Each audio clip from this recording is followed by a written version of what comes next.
Bienvenidos a las historias de Lilith.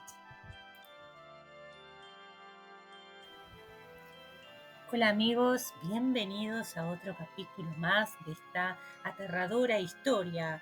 Déjenme contarles que hoy tuve un día de mala suerte con uno de los capítulos. Me di cuenta de que el capítulo 4 estaba mal grabado y bueno, dije vamos a corregirlo. Bueno, estuve todo el día tratando de corregirlo, así que lo bauticé como el capítulo maldito. Cada vez que lo corregía y lo volvía a probar, había algún error nuevo. No sé qué pasó en ese capítulo, pero bueno, por las dudas y por cábala, digamos, en la última vez que lo fui a renombrar le cambié el nombre y no le puse a Amityville 4 como venía poniéndole, sino que le puse directamente A4. Nada, una anécdota para contarles en este momento de terror. Así que prepárense, pónganse cómodos y entremos en el ambiente de esta aterradora historia.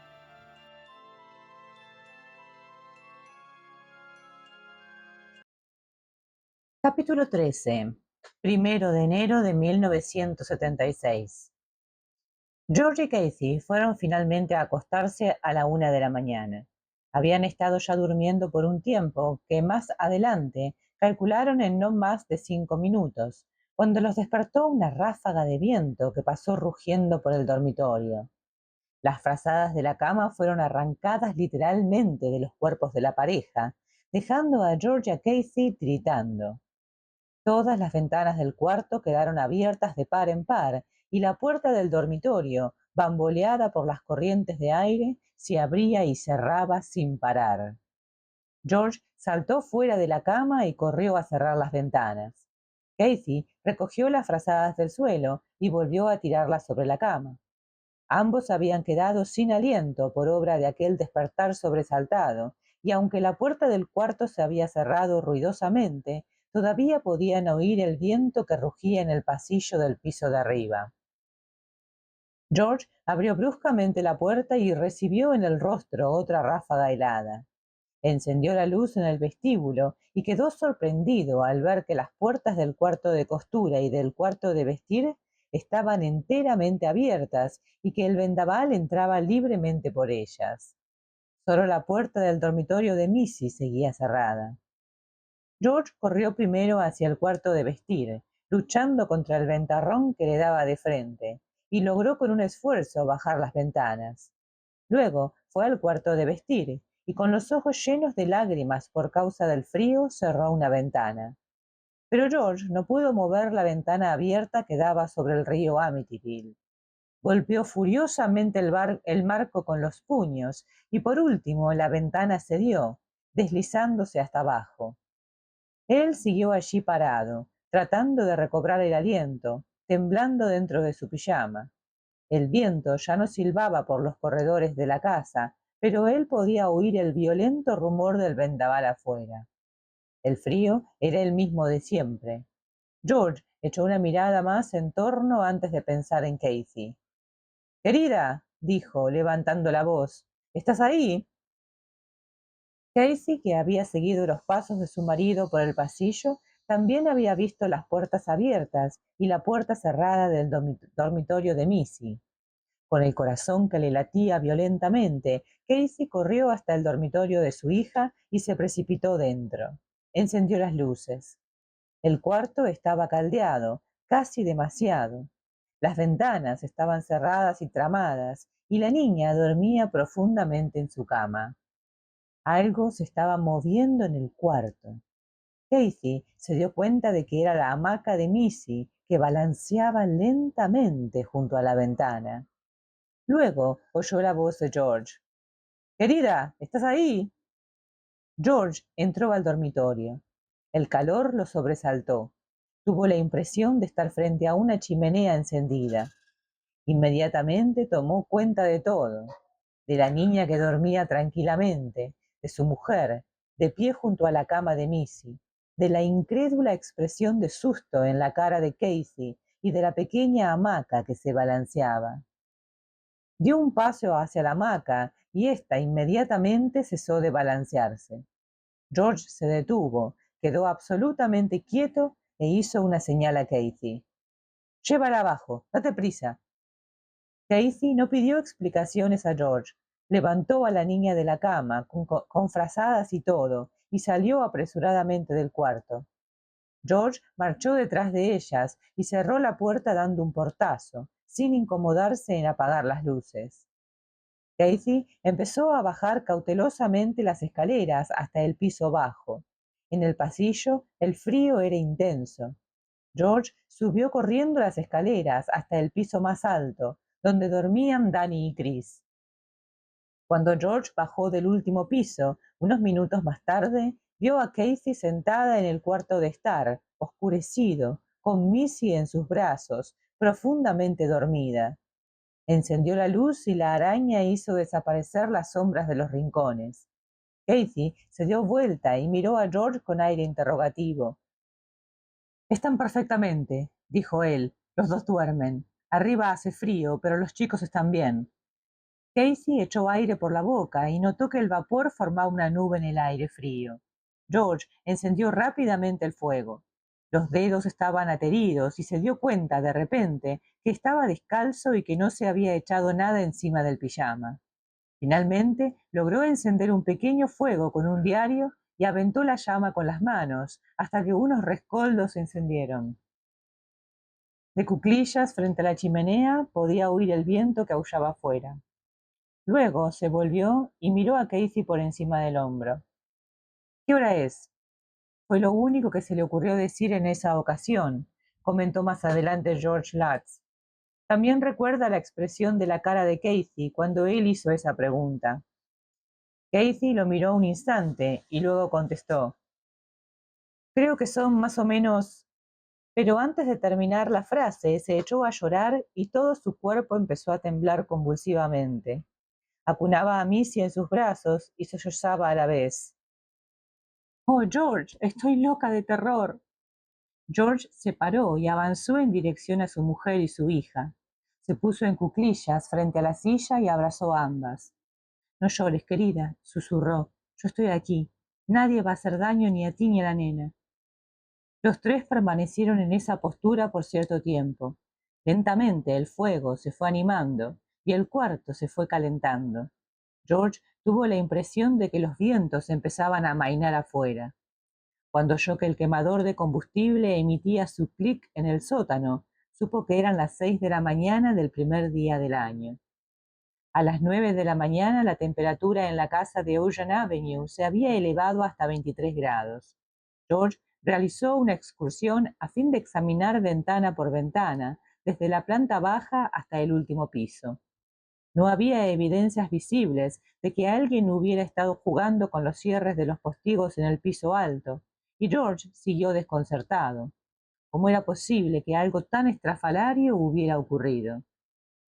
Al pensar nuevamente en aquel episodio, George sostiene que en aquel momento él y Casey no pudieron encontrar ninguna razón para explicar el comportamiento de las ventanas, salvo algún percance natural disparatado. Tal vez los vientos huracanados las habían abierto de algún modo. Pero George no sabe por qué esto ocurrió a las ventanas del piso de arriba y no a las otras. De repente, George sintió un intenso deseo de ir a su oficina. Era un día de fiesta. Nadie estaba allí, pero tuvo la necesidad de verificar las operaciones comerciales de su agencia. William H. Parry Inc. contaba con 4 equipos de ingenieros y agrimensores en acción. La compañía había hecho los proyectos y planos de los complejos de edificios más grandes de la ciudad de Nueva York, de las Glen Oaks Towers en Glen Oaks, Long Island, y también tenía a su cargo el planeamiento de un proyecto de reconstrucción urbana de 40 manzanas en Jamaica, Queens. Además, se encargaba de inspecciones menores para otras compañías. La coordinación que requería la labor de cada día era bastante intricada, y en las últimas semanas George había puesto la cosa en manos de uno de sus proyectistas, un empleado experimentado que había trabajado con su padre y su abuelo. En el último año, después de haber puesto su madre la dirección de la agencia en sus manos, la preocupación principal de George había consistido en cobrar a las compañías de construcción que utilizaban sus servicios. Los salarios y los gastos de la compañía eran mucho mayores que lo que habían sido en los días en que el padre de George estaba vivo.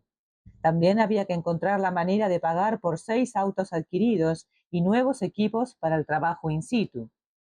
George comprendió que había estado remoloneando, que había bajado la guardia. Ya era tiempo de reasumir sus responsabilidades. A las 10 de la mañana el padre Mancuso también estaba despierto.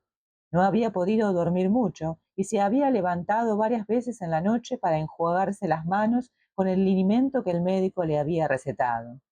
El sacerdote se había levantado a las 7, aunque se sentía debilitado por la gripe y la posición horizontal le resultaba más llevadera. El medicamento alivió algo la molestia y la picazón de las palmas de las manos, pero la receta antigripal no tuvo ningún efecto contra la fiebre. Haciendo un esfuerzo por concentrarse en algo que no fuera su misterioso achaque, el padre Mancuso trató de leer algunas revistas médicas y buscó en el índice los artículos de psicoterapia. En las 3 horas que llevaba levantado, el sacerdote había encontrado ya más de una docena de artículos nuevos e interesantes sobre ese tema. De repente, notó una mancha rojiza en la última revista que había estado leyendo. El sacerdote puso las palmas de las manos hacia arriba. Estaban sucias de sangre. Las llagas supuraban. Hacia el mediodía, George estaba en Syosset, manejando su máquina de sumar. Acababa de descubrir que el dinero que entraba no se equilibraba con el dinero que salía. Las cuentas en la columna de pagos se estaban volviendo unilaterales y George comprendió que iba a tener que rebajar el número de agentes y de empleados de oficina. A George no le gustaba nada la idea de quitar a estos hombres su medio de vida, especialmente cuando pensaba que iba a ser muy difícil encontrar nuevos empleos en la declinante industria de la construcción.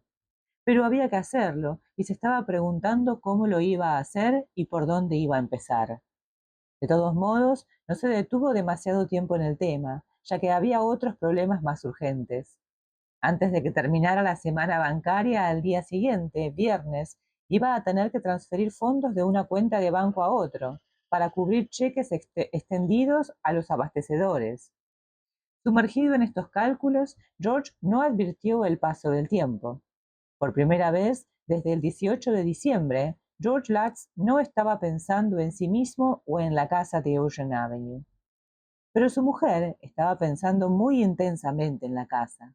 Kathy no se lo había dicho a George con tantas palabras, pero cada vez estaba más convencida de que los acontecimientos de las últimas semanas habían sido producidos por fuerzas extrañas. Kathy no dudaba de que sus conclusiones eran tontas y había tenido reparos en contarle a George su encuentro con el león de cerámica. Pero ahora era consciente de que los fragmentos estaban componiendo un cuadro determinado, aún antes de que lo advirtiera George. Estaba asustada y quería hablar con alguien. Pensó en su madre, pero inmediatamente desechó la idea. Joan Connors era muy religiosa y habría insistido en que había que ponerse en contacto con el viejo sacerdote de su parroquia. Kathy no estaba del todo preparada para entrar en un mundo de fantasmas y demonios. Quería mantener el problema, en un principio, a un nivel más general. En el fondo de su corazón, sin embargo, sabía perfectamente bien a dónde habría de llevar el tema. Fue a la cocina y marcó el número de teléfono de la única persona que podía entender lo que estaba ocurriendo, el padre Mancuso. Kathy oyó los ruidos de la conexión que se establecía y el primer timbrazo del teléfono. Mientras esperaba el segundo timbrazo, advirtió que la cocina estaba invadida por el olor dulzón que ya conocía. Se le puso la piel de gallina mientras esperaba sentir en el cuerpo el roce consabido. El teléfono del padre Mancuso sonó otra vez, pero Kathy ya no lo oyó. Había colgado el auricular y había salido corriendo del cuarto. En la casa parroquial, el padre Mancuso se había enjuagado las manos con un medicamento que había restañado la pérdida de sangre. El sacerdote tenía una toalla entre las manos cuando oyó la campanilla del teléfono en la sala. Levantó el auricular después del segundo timbrazo. Cuando dijo «¿Hola?», se encontró con que la comunicación estaba interrumpida. Miró el teléfono. Bueno, ¿qué habrá ahora? El padre Mancuso pensó en George Lutz y meneó la cabeza. Oh, no, no me voy a ocupar más de esa historia. Colgó el receptor y volvió al cuarto de baño. El sacerdote contempló sus llagas. Repulsivas, pensó.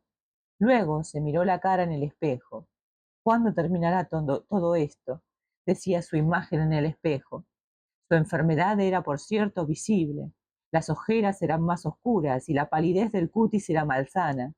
El padre Mancuso se tanteó la barba con gestos vivaces. Hacía falta recortar, pero la mano no era aún bastante firme para sostener un par de tijeras.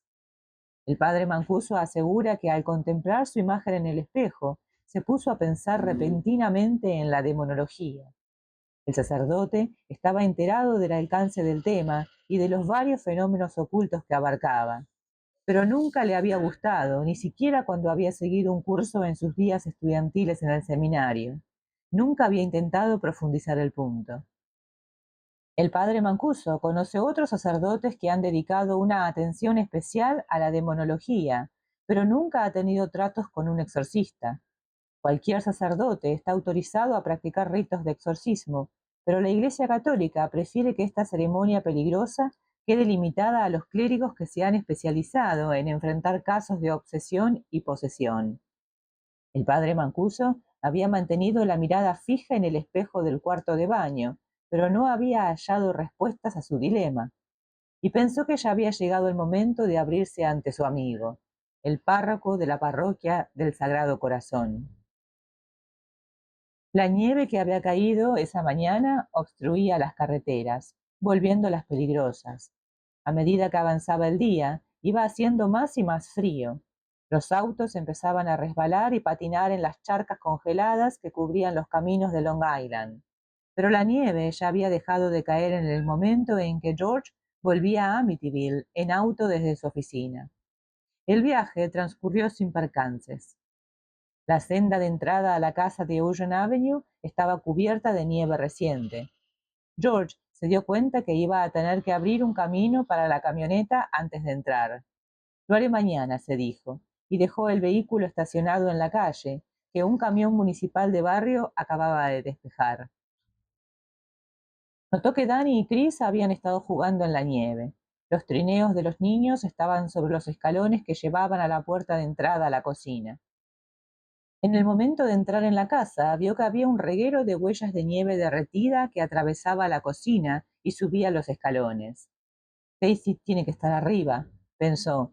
En caso de haber visto la mugre que habían dejado en su casa, tan limpia siempre, habría ardido Troya. George encontró a su mujer en el dormitorio, acostada en la cama y leyendo a Missy uno de los 9 libros de Navidad. Missy batía palmas alegremente.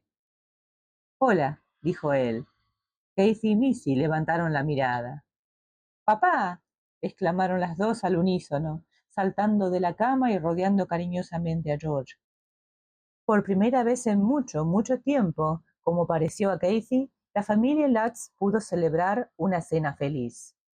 Danny y Chris, advertidos por George y sin ser vistos por su madre, bajaron a la cocina y borraron todas las huellas de su descomedida irrupción. Luego se sentaron a la mesa con caras encendidas por las horas de juego en el frío aire invernal y devoraron las hamburguesas y las papas fritas que Casey había preparado especialmente para ellos. Missy mantenía sonriente a la familia con su cháchara incesante y su robo de las papas fritas de los muchachos cuando éstos no miraban. Si alguna vez era sorprendida, Missy volvía la carita hacia el acusador y le mostraba todos sus dientes, salvo uno, para desarmarlo. Casey se sentía más tranquila con George en la casa. Sus miedos se habían desvanecido momentáneamente y no pensaba ya en aquella última ráfaga de perfume a comienzos de la tarde. Tal vez me estoy dando cuerda con esta historia, pensó, y abarcó la mesa con la mirada. La cálida atmósfera de su familia no anunciaba, por cierto, nuevas visitas de fantasmas. En cuanto a George, había encerrado sus deprimentes operaciones mercantiles en algún cajón secreto de su mente. Se sentía en su casa de Ocean Avenue, como un hombre que llega a un cálido nido. Esta era la vida que él deseaba tener en la nueva casa. El mundo de afuera podía ofrecer cosas buenas o malas, pero los Lutz iban a examinarlo todo en su hogar. Él y Casey compartieron un bife. Luego George encendió un cigarrillo y fue al cuarto de estar con los varones. George había hecho entrar a Harry en la casa para darle de comer y luego le permitió que jugara con sus dos hijos delante de la chimenea. Los lads habían comido temprano, de modo que eran las 8 apenas pasadas cuando Danny y Chris empezaron a cabecear. Mientras los muchachos subían a su dormitorio, seguidos de Missy y Katie, George llevó a Harry a su casilla. Sorteando la nieve que se había amontonado entre el umbral de la cocina y la casilla del perro, asió la fuerte cadena metálica y ató a Harry. Este se metió adentro, dio varias vueltas hasta encontrar la posición adecuada y se echó lanzando un breve suspiro. Mientras George estaba allí, los ojos del perro se cerraron. Ya estaba dormido. Bueno, bueno, dijo George, me lo temía. El sábado vamos a ver al veterinario. Después de poner a Missy en la cama, Casey volvió al cuarto de estar. George realizó su habitual recorrido de la casa, examinando atentamente todas las puertas y ventanas. En el momento de sacar a Harry ya había hecho la inspección del garage y de las puertas del embarcadero. Veamos qué ocurre esta noche, dijo a Casey al volver. Esta noche no hay nada de viento. A eso de las 10, tanto George como Casey empezaron a tener sueño. El hermoso fuego ya menguaba, pero sentían el calor en los ojos. Casey esperó a que George apagara los últimos rescoldos y echara agua sobre las cenizas que quemaban. Luego Casey apagó la araña y miró en derredor, tanteando en lo oscuro para tocar la mano de su marido. Lanzó un grito. Casey había mirado por encima del hombro de George a las ventanas de la sala, y ante ella, mirándola fijamente, había un par de ojos rojos que no pestañeaban. Al oír el grito de su mujer, George giró sobre sus talones. Él también vio los duros ojillos que lo miraban directamente. Se acercó de un salto a la llave de luz y los ojos desaparecieron de la ventana. ¡Eh! Gritó George, precipitándose por la puerta de entrada del jardín nevado. Las ventanas de la sala daban al frente de la casa. A George no le llevó más de 1 o 2 segundos para llegar allí, pero no había nada en las ventanas. ¡Casey! Gritó. ¡Tráeme la linterna! George hacía esfuerzos por divisar el fondo de la casa, la parte que estaba en dirección al río de Amityville. Casey salió de la casa con la linterna y la campera en él. Bajo la ventana en donde habían visto los ojos, se pusieron a remover la nieve recién caída, intacta. Luego, el haz amarillo de la linterna iluminó un reguero de pisadas que rodeaban claramente la casa. Esas pisadas no eran ni de hombre ni de mujer. Las marcas en la nieve eran las que dejan unas patas hendidas, como las de un cerdo enorme. Capítulo 14. 2 de enero. Cuando George salió de su casa por la mañana, las huellas de las patas hendidas seguían siendo visibles en la nieve endurecida. Las pisadas del animal pasaban junto al terreno de Harry y terminaban en la entrada del garage. George quedó sin habla cuando vio que la puerta del garage estaba casi arrancada de su marco de metal. George en persona había cerrado y trancado el pesado portón. Para arrancarlo de sus soportes, no solo había que armar una tremenda batahola, sino que se debía contar con una fuerza muy superior a la de cualquier ser humano. George se quedó de pie, en la nieve, contemplando las huellas y el portón desencajado. Con la mente volvió a la mañana en que había encontrado arrancada la puerta de entrada y a la noche en que había visto al cerdo parado detrás de Missy, junto a la ventana. Y George recuerda haber dicho en voz alta: «¿Qué diablos está pasando aquí?», en el momento en que debió escurrirse para contonear la puerta desencajada y entrar al garage. George encendió las luces y miró. En el garage estaban guardadas, con su motocicleta, las bicicletas de los niños y una podadora eléctrica de césped que los de Feo habían dejado, otra vieja podadora que él había traído de Deer Park, muebles de jardín, herramientas varias, latas de pintura y de petróleo. El suelo de hormigón estaba cubierto de una delgada capa de nieve que había entrado por la puerta entreabierta. Era evidente que el portón había estado fuera de sus goznes desde hacía varias horas. ¿Hay alguien aquí?, preguntó George en voz muy alta, pero solo contestó el bramido del viento afuera. Cuando George subió a su auto y enderezó hacia su agencia, estaba más rabioso que asustado. En caso de haber tenido algún miedo a lo desconocido, éste se había desvanecido ante la idea de lo que iba a costarle la reparación de la puerta dañada. No sabía si el seguro de la compañía habría de pagar por un gasto como este. Y por cierto, no le hacía falta el desembolso de 200 o 300 dólares más en gastos extras. George no recuerda ahora cómo logró maniobrar con su camioneta Ford por las peligrosas rutas de Syosset, recubiertas de nieve y de hielo. La frustración que sentía por su incapacidad de entender la mala suerte que lo perseguía no le dejaba atender debidamente a su seguridad. En la oficina se ocupó diligentemente de los problemas inmediatos y en las horas sucesivas logró apartar la mente de lo que estaba ocurriendo en el número 112 de Ocean Avenue. Antes de salir de la casa, George había hablado a Casey de la puerta del garage y de las huellas en la nieve. Casey había intentado telefonear a su madre, pero ésta no había contestado.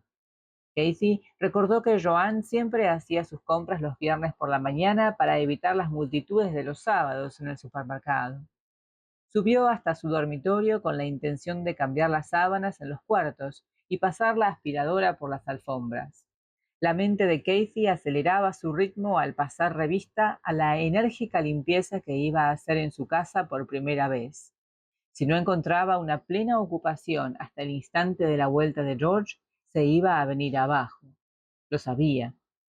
Casey acababa de poner nuevas fundas en las almohadas y les estaba golpeando cuando sintió que alguien la abrazaba desde atrás. Tuvo un escalofrío e instintivamente gritó: ¡Danny! Los brazos que rodeaban su cintura hicieron más presión. Era un abrazo más fuerte que el conocido contacto femenino que había sentido en la cocina. Casey percibió que era un hombre esta vez, un hombre que había aumentado su presión a medida que ella se debatía. «Déjeme, por favor», imploró. La presión de repente aflojó y las manos soltaron la cintura. Ahora sintió las manos que subían hasta sus hombros. Lentamente hicieron girar su cuerpo para que enfrentara la presencia invisible. Aterrada, Casey fue consciente no obstante del asqueante olor de aquel perfume barato. Luego, otro par de manos la asió por las muñecas. Casey dice ahora que sintió que se entablaba una lucha por la posesión de su cuerpo, que de algún modo estaba atrapada entre dos fuerzas poderosas. Escapar era imposible y tuvo la sensación de que iba a morirse. La presión que sentía en el cuerpo se volvió abrumadora y Casey se desvaneció. Cuando volvió en sí estaba tendida en la cama, con la mitad del cuerpo fuera y tocando casi el suelo con la cabeza. Danny había corrido hasta el cuarto al oír el llamado de ella. Casey se dio cuenta de que las presencias habían desaparecido. Su desmayo no podía haber durado más de unos segundos. «Llama a papá a la oficina, Danny, deprisa». Danny volvió a los pocos minutos. «El hombre que atendió el teléfono me dijo que papá acaba de irse de Syosset, que cree que viene a casa». George no volvió a su casa hasta la primera hora de la tarde. Cuando llegó a Amityville, tomó por Merrick Road en dirección a su calle y se bajó frente a The Witch's Brew para tomar una cerveza. El bar estaba bien calentado y vacío. La jukebox y la pantalla de televisión estaban apagadas y los únicos ruidos que se oían eran los producidos por el mozo del bar al lavar unos vasos.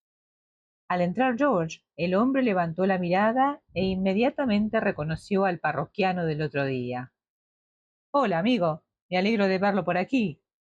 George contestó el saludo con un movimiento de la cabeza y se paró frente al mostrador. «Una Miller», pidió. George observó al mozo cuando éste le llenaba el vaso. Era un joven regordete de cerca de 30 años, con un prominente estómago que indicaba su afición a probar la cerveza que vendía. George bebió un gran sorbo, vaciando casi el vaso alto antes de ponerlo de vuelta sobre la madera oscura del mostrador. Dígame una cosa, dijo George, eructando. ¿Usted conocía a los de Feo? El joven había reanudado la limpieza de los vasos. Hizo un signo afirmativo. Sí, los he conocido. ¿Por qué? Estoy viviendo en la casa que era de ellos y... Ya lo sé, dijo el mozo interrumpiendo. George, sorprendido, levantó las cejas. La primera vez que vino usted aquí, me dijo que acababa de mudarse al número 112 de Eugene Avenue. Es la casa de los de Feo. George terminó su cerveza. ¿Solían venir aquí? El mozo puso en el mostrador un vaso limpio y se secó las manos en una toalla. Únicamente Ronnie. A veces traía a su hermana Dawn, linda chiquita. Levantó el vaso vacío de George y dijo: ¿Sabe una cosa, señor? Usted se parece muchísimo a Ronnie. La barba, todo. Pero creo que usted tiene unos años más. ¿Hablaba alguna vez de la casa?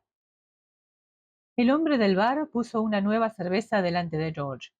¿De la casa? Bueno, sí. ¿No le dijo alguna vez, por ejemplo, que allí ocurrían cosas raras? George bebió un sorbo. ¿Usted cree que hay algo raro en ese lugar? Por culpa de la matanza, ¿no?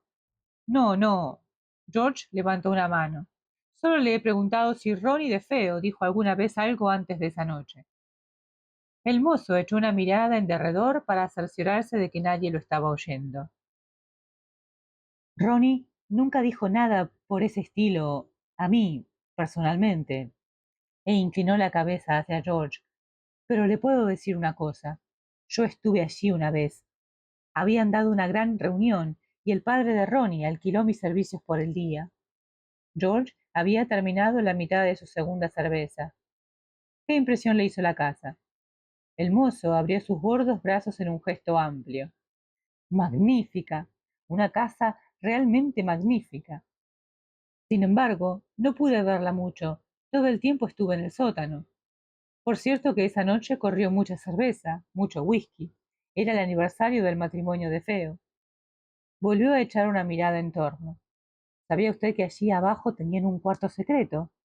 George fingió ignorancia. No, ¿dónde? Ajá, dijo el mozo. Eche una mirada detrás de esos placards y va a encontrar alguna cosita que lo va a inquietar. George se inclinó sobre el mostrador. ¿Qué? Un cuarto, un cuartito. Lo descubrí esa noche que pasé en el entresuelo. Usted sabe dónde está el placar de madera laminada, junto a las escaleras. Yo lo estaba usando para enfriar allí la cerveza, ¿se da cuenta? Y de repente golpeo un soporte en un rincón del placar y ¡zas! Toda la pared retrocede. ¿Me sigue usted? Un tabique secreto, como esos que se veían en las películas viejas. ¿Y el cuarto? Preguntó George. El mozo hizo un signo afirmativo. Sí, bueno, cuando golpeé el tabique de madera, se abrió y pude ver detrás un espacio oscuro. La lamparita no funcionaba, de modo que encendí un fósforo y me encontré con ese siniestro cuartito, enteramente pintado de rojo. Usted me está tomando el pelo, dijo George. El hombre se llevó la mano derecha al corazón. Se lo juro por Dios, es la pura verdad. Vaya, vea usted mismo. George terminó su segunda cerveza. Voy a tener que echar un vistazo al lugar. Puso $1 sobre el mostrador. Esto va por las cervezas, y esto es para usted. Bueno, gracias, gracias. El mozo miró a George. ¿Quiere que le cuente algo muy raro en relación a ese cuartito? He estado teniendo pesadillas con él. ¿Pesadillas? ¿Qué clase de pesadillas? Bueno, a veces soñaba que unas personas que no conozco están allí matando perros y cerdos y usan la sangre de estos animales para no sé qué ceremonias raras. ¿Perros y cerdos? Sí. Y el mozo hizo un gesto de desagrado con la mano. Supongo que el lugar, la pintura roja, todo el resto, me impresionó. Cuando George estuvo de vuelta en su casa, tanto él como Casey tenían historias que contarse. Casey describió el aterrador incidente del dormitorio, y él contó lo que el mozo de The Witch's Brew había dicho sobre el cuarto rojo del sótano. Los Flats llegaron finalmente a la conclusión de que algo ocurría que estaba más allá del control de ellos. Por favor, llama al padre Mancuso, dijo Casey con aire suplicante. Dile que vuelva a visitarnos. El superior del padre había quedado preocupado por la salud de éste y había pasado a verlo. El padre Mancuso dijo al obispo que esa mañana se sentía mucho mejor. Los dos hombres habían decidido verse esa mañana para considerar las tareas pendientes en la diócesis. La mayor parte de la lista se redactó rápidamente y pasó a la cartera del obispo. El secretario habría de pasarla a máquina. El padre Mancuso acompañó a su superior hasta la entrada del edificio y regresó a sus habitaciones. El teléfono estaba sonando. El sacerdote tenía puestos aún unos guantes blancos de cirujano que había encontrado en una gaveta. Al obispo le dijo que estaba enguantado para proteger sus manos del frío, pero la causa real era que no quería mostrar la carne enrojecida por las ampollas. El teléfono del sacerdote sonó 5 veces antes de que pudiera atender. Hola, habla el padre Mancuso. La voz del otro lado sonó fuerte y clara. Padre, habla George. El sacerdote no pudo creer lo que oía. Era como si George le estuviera hablando a su lado. Quedó tan sorprendido que solo atinó a decir George, George Latz, el marido de Casey. Ah, sí, ¿cómo le va? George alejó el receptor de su oreja y miró a Casey, que estaba a su lado en la cocina. ¿A este qué le pasa? Dijo en voz baja. Habla como si no me conociera. El padre Mancuso sabía perfectamente quién era George, pero estaba asombrado de oír la voz de su amigo como si estuviera al lado, no hablando desde un teléfono. Perdón, George, no quise ser descortés, pero no estaba preparado para una llamada de esta clase después de todos los esfuerzos que hice para dar con usted. Contestó George. Sí, ya entiendo. El padre Mancuso esperó que George siguiera hablando, pero no hubo nada más que silencio. George, ¿está usted ahí? Sí, padre, dijo George. Yo estoy aquí y Casey está a mi lado. Y miró a su mujer. Querría que nos visitara usted de nuevo y bendijera la casa. El padre Mancuso recordó lo que había ocurrido en ocasión de bendecir por primera vez la casa de los Latz. Se miró las manos enfundadas en sus guantes blancos. Padre, ¿podría usted venir enseguida? El sacerdote vaciló. No quería volver a aquella casa, pero no se lo podía decir a George en estas palabras. Bueno, George, contestó por fin, no sé si puedo en este momento. He tenido un nuevo ataque de gripe y el médico me ha prohibido salir con este frío. Bueno, interrumpió George, ¿cuándo puede usted venir? El padre Mancuso se puso a buscar una excusa. ¿Por qué quiere usted que bendiga de nuevo la casa? No es soplar y hacer botellas, ¿sabe? George estaba desesperado. Padre, estamos en deuda con usted. Le debemos una comida. Venga a vernos y Casey le va a preparar el bife más sabroso que usted haya comido en su vida. Y puede quedarse a pasar la noche aquí. Oh, no, George, eso no puedo hacerlo. Sí, padre, haremos que chupe tanto que no va a poder negarse. El padre Mancuso no pudo creer a sus oídos. Esas cosas no se dicen a un sacerdote. Dígame, joven, usted, padre, estamos en un gran apuro. Necesitamos que nos ayude. La ira del sacerdote se evaporó. ¿Qué ocurre? Preguntó. En esta casa están ocurriendo cosas que no entendemos. Hemos visto muchos. La línea de telefónica empezó a crepitar en los dos extremos. ¿Qué está usted diciendo, George? No lo oigo. Los dos hombres no pudieron seguir hablando. Ya no pudo oírse absolutamente nada por teléfono, salvo un zumbido fuerte e incesante. Los dos dieron cuenta que no había nada que hacer y colgaron. George se volvió hacia Casey y echó una mirada a la habitación. Ya está aquí de nuevo. Ha liquidado el teléfono. En el momento en que el padre Mancuso colgaba el auricular, las manos le empezaron a arder de nuevo. Que Dios me perdone, dijo en voz alta, pero George tendrá que encontrar socorro en otro lugar. Por nada del mundo pondré de nuevo los pies en esa casa. Muy bien, los capítulos 13 y 14 refuerzan la sensación de que la casa de Amityville no es solo un lugar donde ocurren fenómenos inexplicables, sino un ente con voluntad propia, acechando y aterrorizando a la familia Latz de manera cada vez más agresiva. la aparición de los ojos en la ventana, observándolos desde la oscuridad. No es solo un susto momentáneo, ¿verdad? A mí se me paró el corazón casi más. Es la manifestación además de una presencia que los vigila. Alguien los está vigilando, por Dios, y juega con su miedo. Las huellas de cerdo en la nieve sugieren algo aún más perturbador. Esta entidad no solo es consciente de su existencia, sino que deja rastros físicos, desafiando toda lógica. Es un momento súper aterrador. Esa parte de los ojitos rojos es, bueno, para mí, nada, me asusté un montón. Terrible, terrible. Y encima encontrar las huellas.